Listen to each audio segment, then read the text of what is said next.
Good morning, everybody. Today I just want to go over who I'm in on and who I'm out on at the Watkins Glen road course this week.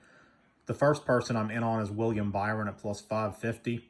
He's starting second. He had an incredible practice and an incredible qualifying. Last week at the Indianapolis road course, he started last due to inspection issues. He was able to drive his way all the way up to a top 15 finish, even with only one caution.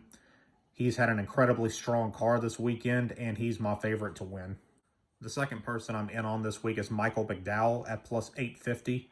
McDowell's an incredibly good road course racer. Front row is definitely coming along as a team. He won the Indianapolis road course last week. He's starting third this week.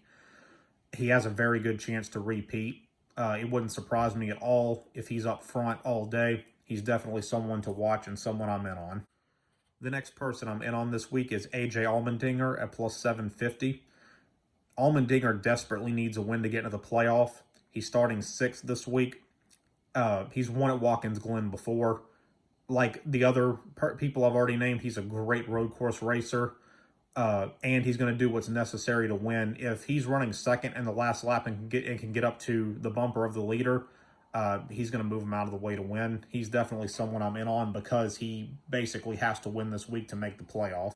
The last person I'm in on this week is Kyle Larson at plus 650. He's starting fifth. He's won the last two races at Watkins Glen, so it's easy to see why I'm in on him. He hasn't had as strong of a weekend as his teammate William Byron, but Kyle Larson knows how to get around this track, and he's going to definitely be a threat to win.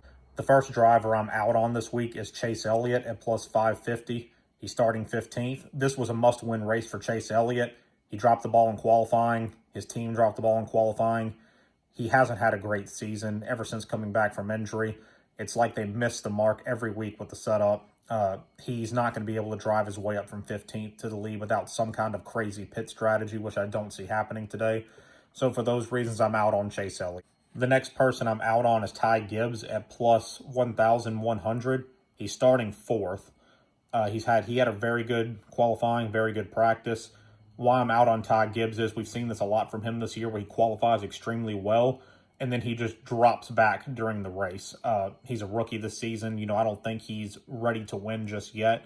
I think he's going to need another year or two before he's consistently in the front. He's got all the talent in the world, but for some reason on race day, he tends to drop back after a great qualifying. I don't think today is going to be any different considering the people starting around him are road course specialists. I just don't see it this week for Gibbs, so I'm out on him. The next person I'm out on this week is Kyle Busch at plus 850. He's starting ninth. Kyle Busch is a very good driver. This is taking nothing away from him. I just think it's going to be too hard to pass the people in front of him, and that's why I'm out on him this week. This might be controversial, but the last person I'm out on this week is Denny Hamlin at plus 650. He's starting on the pole this week.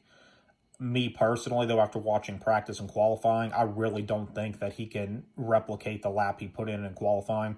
He put in a spectacular lap for pole. It's just something I don't think he can replicate or continue to do lap after lap after lap, especially with the people who are starting behind him that are better road course racers and have better cars.